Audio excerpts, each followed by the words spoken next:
और कावड़ पर संभल में गाइडलाइन जारी। जो है राजधानी लखनऊ में भी ताजिए पर गाइडलाइन जारी की गई है। मुहर्रम से पहले शुक्रवार योगी सरकार पूरी तरह से तैयार। जहां आपको बताते चले कि जुलूस में ढोल बजाने पर भी गाइडलाइन जारी कर दी गई। जुलूस में भड़काऊ नारेबाजी पर रोक है। जगह जगह गाड़ियां की चेकिंग की जा रही है। ड्रोन और सीसीटीवी से निगरानी भी इस दौरान हो रही है। तो बड़ी खबर, क्योंकि आपको बता दें 11 जुलाई से फिलहाल कावड़ यात्रा की शुरुआत हो रही है और ताजिया भी अब जल्द ही आने वाला है। इस्लाम धर्म का ये प्रमुख त्यौहार माना जाता है और इसी के चलते आपको बता दें कि जगह जगह पर फिलहाल पुलिस प्रशासन की तरफ से चेकिंग की जा रही है। ड्रोन और सीसीटीवी कैमरों के माध्यम से निगरानी रखी जाएगी। जहां मुहर्रम और ताजिए को लेकर पुलिस प्रशासन पूरी तरह से एक्शन मोड में है।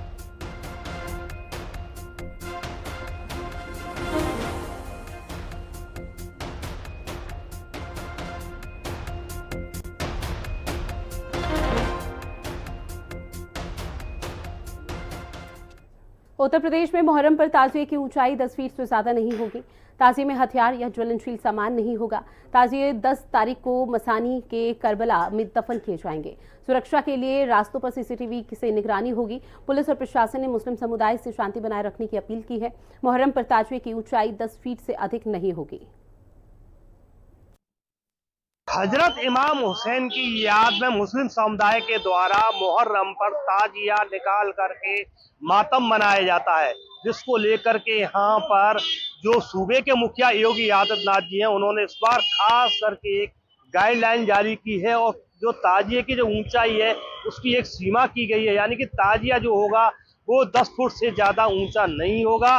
और उसके साथ में और भी कई सुरक्षा को देखते हुए कई उन्होंने ऐसे आदेश जारी किए हैं, जैसे कि ताजिए के साथ में कोई भी हथियार नहीं चलेगा, कोई भी तलवार नहीं चलेगी, कोई भाला नहीं चलेगा, साथ में कोई भी ज्वलनशील पदार्थ भी उसके साथ में ताजिया के साथ में नहीं ले जाया जाएगा। यहाँ तक कि झंडे भी हैं वो भी सूखी लकड़ी के ऊपर लगाया जाएगा, जिसको लेकर के प्रशासन की ओर से पूरे मथुरा के जहाँ से ताजिया जाएगा, मैं बता दूं आपको मुस्लिम बाहुल क्षेत्र है यहीं से ताजिया निकल करके इस रास्ते से ताजिया आएगा और ताजिया निकल करके यहाँ हो करके इसी रास्ते से, और इसको जो जगह है ये भरतपुर गेट कहा जाता है और भरतपुर गेट पर ही जहाँ भी जिस चौराहे से ताजिए निकलेंगे वहाँ पूरा वो जो उसके लिए जो उसकी निगरानी के लिए सीसीटीवी कैमरे लगाए गए हैं। हम दिखाना चाहेंगे, मैं अपने सहयोगी से कहना चाहूंगा जहाँ सीसीटीवी कैमरे जो लगे हुए हैं इनको जूम करके दिखाएं। इन सीसीटीवी कैमरों से जो कंट्रोल रूम पर एक खास करके पुलिस विभाग के द्वारा एक कंट्रोल रूम है जहां पर उसकी निगरानी रखी जाएगी कि ताजिया किस हाइट के ऊंचे जो निकाले जा रहे हैं, ताजिया की जो ऊंचाई है वो कितनी है और कहां तक, यानी कि जो गाइडलाइन का पालन पूरी तरह से मुस्लिम समुदाय के लोग पूरी तरह से उसका पालन कर रहे हैं या नहीं कर रहे हैं। हालांकि यहाँ के जिला अधिकारी सीपी सिंह और यहाँ के वरिष्ठ पुलिस अधीक्षक श्लोक कुमार ने पीस कमेटी की मीटिंग बुला करके सभी को दिशा निर्देश जारी किए हैं और उन्होंने जो गाइडलाइन सूबे के मुखिया योगी आदित्यनाथ जी के द्वारा जो गाइडलाइन जो उनको दी गई ताजियों को लेकर उनसे भी अवगत कराया है। फिलहाल में जिस तरीके से प्रेम और सौहार्द को बनाने के लिए पीस कमेटी के साथ जो मीटिंग करके जो ताजिया के बारे में जो मीटिंग उनको अवगत कराया है कि 10 फुट से ज्यादा ताजिए की हाइट नहीं होनी चाहिए, किसी भी तरह के हथियार या और अन्य चीज जो कि एक जो भयानक रूप दे सकती है ऐसी चीजें कोई भी ताजिए के साथ में लेके नहीं चलेंगे, कोई भी ज्वलनशील पदार्थ उसके साथ में लेके नहीं चलेंगे। और जिस तरीके से जो ताजिया का जो मुहर्रम महोत्सव जो अब जो 6 तारीख को फिर दोबारा ताजिया जो निकाले जाएंगे उसको लेकर के पुलिस ने पूरी तरह से चप्पे चप्पे पर पूरी सुरक्षा व्यवस्थाएं की गई है। कई खुफिया एजेंसी भी इस निगरानी के लिए छोड़ी गई है। रास्ते में जिस रास्ते से ताजिया जो निकलेंगे वहां से जगह जगह पर सीसीटीवी फुटेज सीसीटीवी कैमरे लगाए गए हैं, जिनके द्वारा पूरी तरह से निगरानी रहेगी और यदि अगर कोई भी किसी भी तरह का इस तरीके का जो नियमों का अनुपालन नहीं करता है उसके साथ में कहीं ना कहीं कोई कड़ी सख्ती से भी पुलिस निपटने के लिए तैयार है। प्रवेश चतुर्वेदी, हिंदी खबर, मथुरा।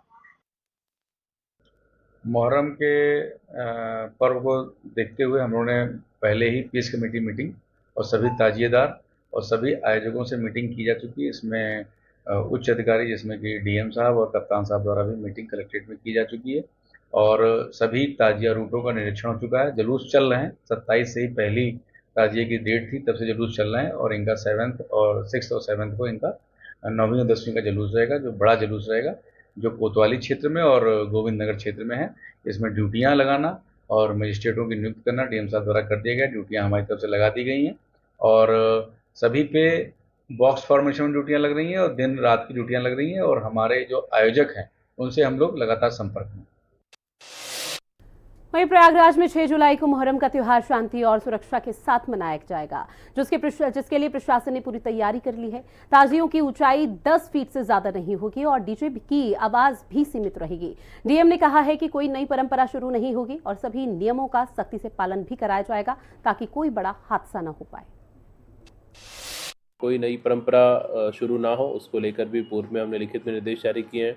थाना स्तर और जो तहसील स्तर है उसकी शांति समितियों की बैठकें हो गई हैं। इस बार एक चीज़ और निर्देश हमने दिया है, ताजियों की हाइट 10 फीट से ज़्यादा ना हो, इसको निर्देश दिए गए हैं ताकि जितने ताजिएदार जाते हैं कहीं पे वहाँ पे कहीं बिजली की चपेट में आके बहुत सारी दुर्घटनाएं हम लोग ट्रेडिशनली अलग अलग ज़िलों में देखते हैं। 2022 में एक घटना यहाँ भी हुई थी, तो उसकी पुनरावृत्ति ना हो, उसको लेकर भी पूरी तरह हम अलर्ट मोड में हैं। और इसी प्रकार से जितने हमारे डीजे हैं उनकी हाइट और उनका साउंड वो लिमिटेड नंबर में है, तो डीजे संचालकों के साथ में पुलिस विभाग के अधिकारियों ने बैठकें की है और कल हम उसको डिटेल रिव्यू करेंगे कि अगर उसमें कुछ रह गए हैं उनके साथ भी बैठकें कर लें। और ये डीजे संचालकों की जिम्मेदारी होगी, चाहे वो इस जनपद के हों चाहे अन्य जनपद के हों।